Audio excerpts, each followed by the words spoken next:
o Centrão ama o Zanin, a direita ama o Zanin, os grandes empresários, o pessoal da Americanas ama o Zanin, o 3G. Você acha que não ama o Zanin? Claro que era, até contratou.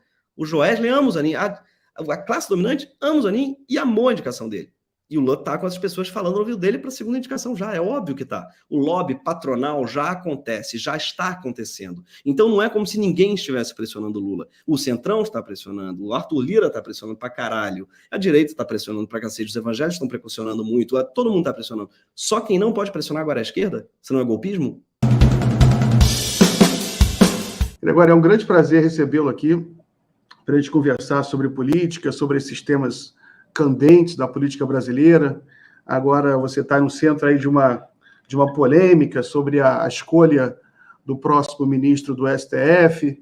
Eu até separei um print aqui, o que pode colocar, que eu vi que toda essa polêmica começou quando você publicou, você fez uma postagem.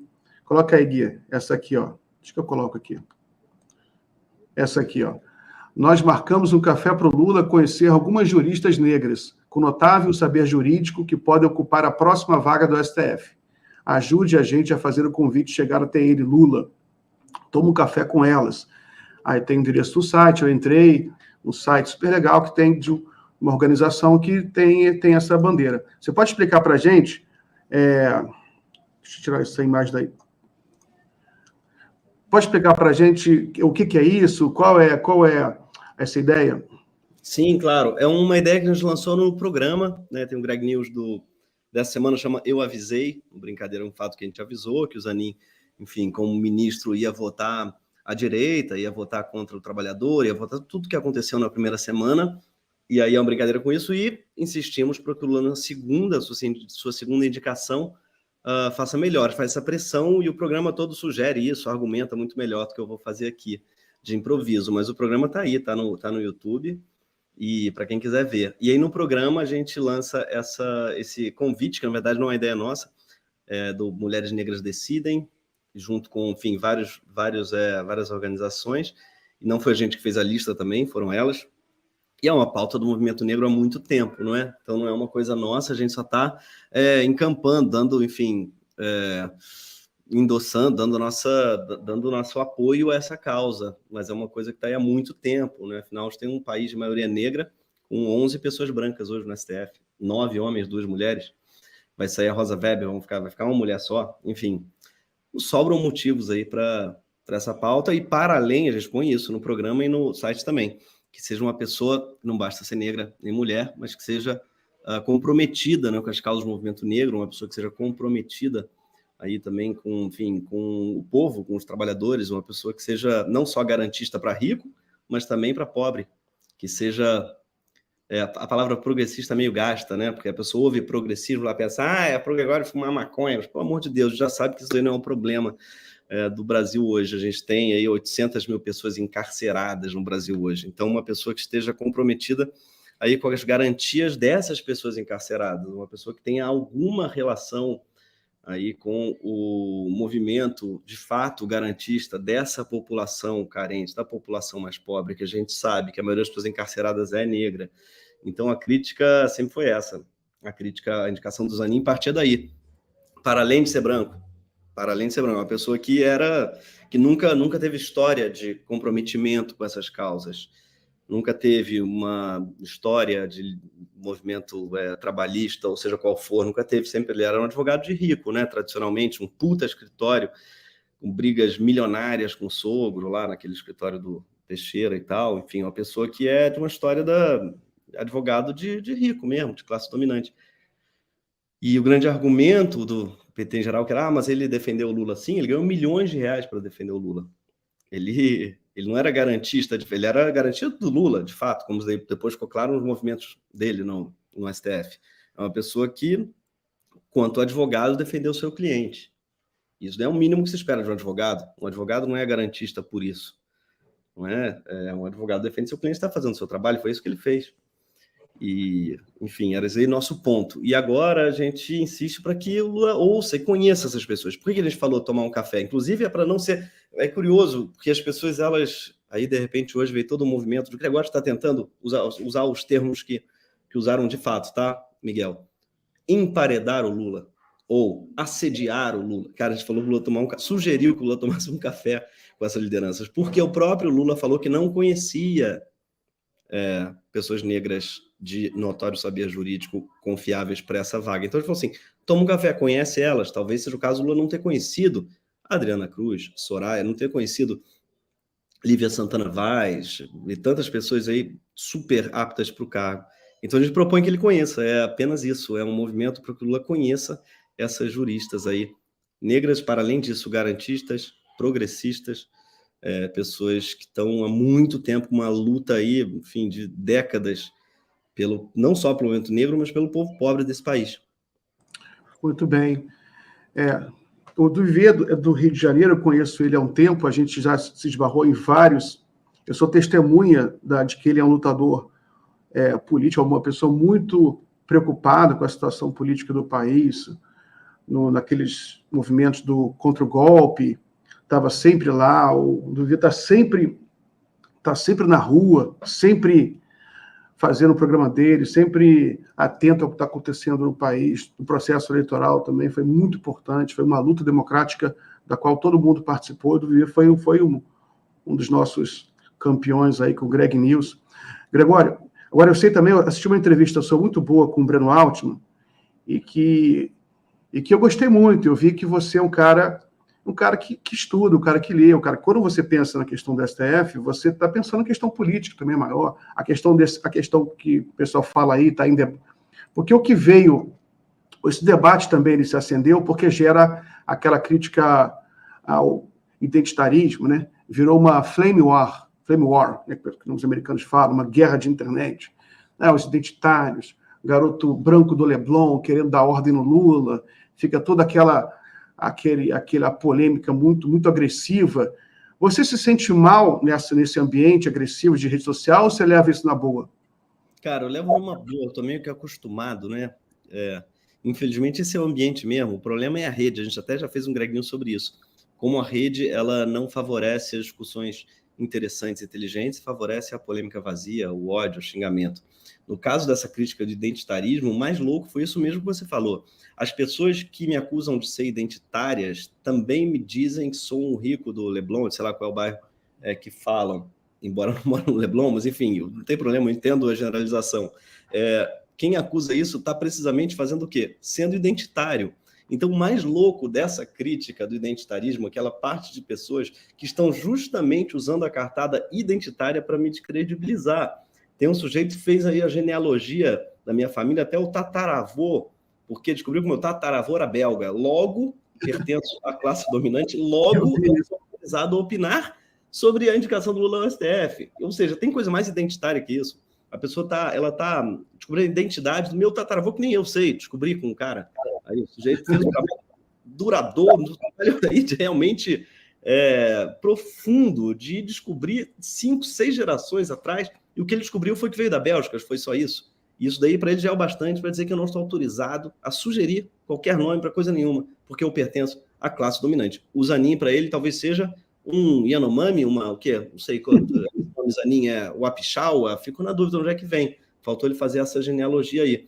Porque essa dicotomia que eles apontam entre uma classe dominante identitária, que é uma loucura, já é um devaneio, e uma classe comprometida com os trabalhadores, é completamente falsa, para começar, porque o Zanin é a pessoa mais comprometida justamente com a classe dominante. Ele é um advogado que veio da classe dominante, que sempre defendeu a classe dominante. Já começa por aí. Não é que estão querendo indicar para o STF um líder sindical, uma pessoa realmente, um padre franciscano, ou sei lá quem. Não.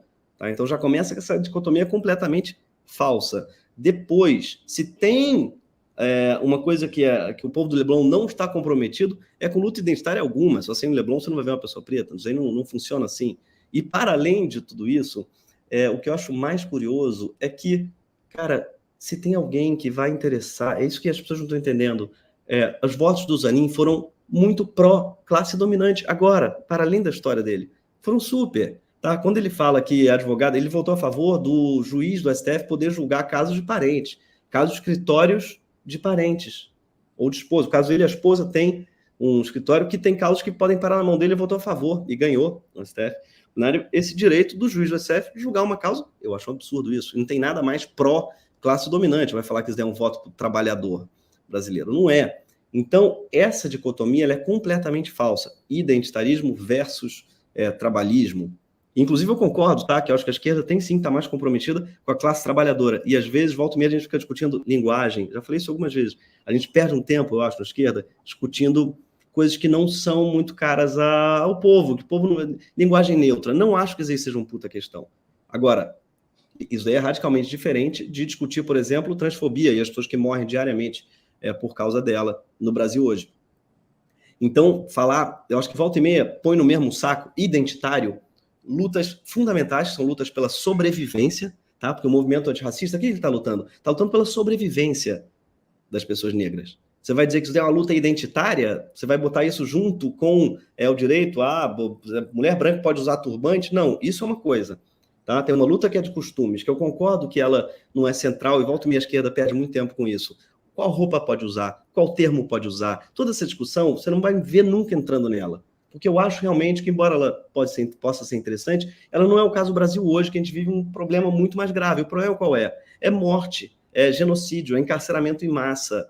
Você chamar pessoas que lutam contra o encarceramento em massa ou o genocídio de uma população, chamar elas, só um instantinho, meu amor, minha filha aqui, Maria. Já vou lá, tá? Só um instantinho, vai ter uma live aqui. A mamãe tá na cozinha. Você chamar essas pessoas de identitárias, chamar pessoas que estão lutando contra o encarceramento em massa, lutando a favor do direito à vida de populações indígenas, por exemplo, falar de que isso é identitário, como se fosse só o direito das pessoas serem o que elas são, eu acho isso daí um puta de serviço. Como você bem falou, é uma frame war, é uma guerra falsa. Porque a gente sabe, né, como diz o Laclau e outras pessoas, outros teóricos, tem um ponto interessante que é quem escolhe o campo do debate, ganha o debate, né? Ganha o debate quem tem o mando do campo. Então, Bolsonaro, por exemplo, tentava o tempo todo transferir o debate para a questão moral, sexual. Então, ele levava para o campo do Golden Shower o tempo todo e chamava a esquerda justamente de surubeiro ou de sei lá o quê, deixava entender que a gente só pensava em sacanagem. Por quê? Ele sabia que nesse campo ele ganhava.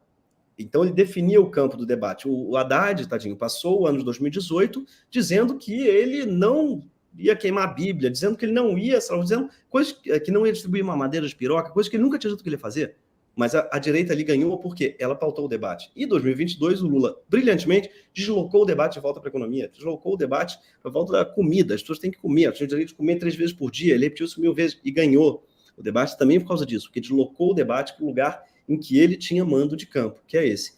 Hoje, quando as pessoas falam identitarismo e tentam botar a questão de uma ministra negra no STF no mesmo lugar da linguagem neutra ou da ciranda, do sei lá o quê, do direito à performance, elas estão esvaziando uma luta que é muito maior do que linguagem, do que vestimenta, do que costume. É sobrevivência, é liberdade, tá? Da uma quantidade gigantesca de pessoas no Brasil hoje que estão encarceradas injustamente por causa da cor, que morrem por causa da cor. É isso que o movimento antirracista está lutando hoje, não é pelo, sabe, não é Tolkien, não é para botar uma pessoa ali, ou diversidade no sentido empresarial fofo da coisa, de botar uma pessoa para aparecer. Não, gente, isso daí está diretamente ligado à liberdade e à vida das pessoas. É isso que a gente tem que lembrar todos os dias. E eu acho que tem muito cinismo envolvido, sabe, Miguel? Não, uma coisa que eu queria só comentar sobre a identidade, eu já fui bastante crítico também sobre essa questão da identidade, mas hoje eu penso que é super importante. A questão da identidade em si é importante. Claro que é importante você ter mulheres no STF, ter só homens. Claro que é importante num país com maioria negra ter negros no STF. Claro que é importante em si, né? Porque isso aí é o espírito nacional, tá? As pessoas são instituições de poder. Então as pessoas vão olhar para lá dali emana o poder. Então é uma questão democrática. Isso aí e não é pós-moderno. Isso aí é uma coisa muito antiga. Muito antiga. Isso aí talvez seja da raiz, da origem da democracia. Você querer ter um igual ali. A pessoa negra tem um negro ali, uma mulher tem uma mulher ali. Você não acha? Claro, cara. É primário, assim. É muito importante politicamente mesmo para o Lula. Até porque ele usou isso quando, por exemplo, subiu a rampa. Ele subiu a rampa com o cacique Raoni, com uma catadora. Ele subiu a rampa com a diversidade. Então, ele usou essa cartada, entre aspas. A população viu se viu ali naquela rampa e aquilo foi muito importante simbolicamente. Mas não pode estar só no campo simbólico. E se tem um lugar que não é simbólico só, é o STF. O STF vai durar por 30 anos. Então, nas próximas 3 décadas, a pessoa vai estar lidando com aquela pessoa. E por mais que dizem, mas o Supremo não legisla, o Supremo interpreta a lei de formas que podem, sim, soltar ou prender centenas de milhares de pessoas. Então, vai muito além do simbólico, é muito mais importante, inclusive, do que subir a rampa, ou, inclusive, do que dar um ministério no governo, porque o ministério no governo, no melhor dos casos, vai durar 4 anos. Se reeleger, vai durar 8, não vai durar 30 anos. Entendeu? Não tem essa capacidade gigante que o STF hoje tem no Brasil. Então, é poder de fato que você tem que dar para uma pessoa negra, não é só isso. Subir a rampa foi importante, mas tem coisas muito mais importantes, uma vaga no STF, por exemplo. Porque do outro lado tem um lobby poderosíssimo, o lobby, a associação patronal, o lobby patronal, está enchendo o saco do Lula. Está enchendo o saco. O Zanin não foi só, não, porque ele era muito próximo do Zanin, ele confiava muito no Zanin. Claro que não, o Centrão ama o Zanin, a direita ama o Zanin, os grandes empresários, o pessoal da Americanas ama o Zanin. O 3G, você acha que não ama o Zanin? Claro que era, até contratou. O Joesley ama o Zanin, a classe dominante ama o Zanin e amou a indicação dele.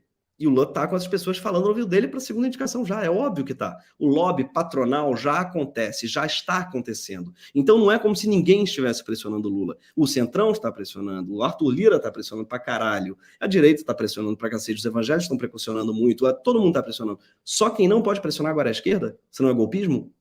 Todas as outras pressões são legítimas no Lula. São bem-vindas, inclusive. Agora, a esquerda, quando pressiona, aí é golpismo, aí é fogo amigo, aí é, sei lá, estão querendo tutelar nosso presidente. Eu falei, caralho, se você não puder mais sugerir, se não puder mais pressionar, fudeu, porque o outro lado está pressionando pra cacete.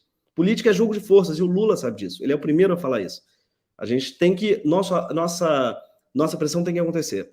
Porque senão não tem equilíbrio de força, senão a direita já ganhou, senão é foda. É ruim pro próprio Lula. Muito bem.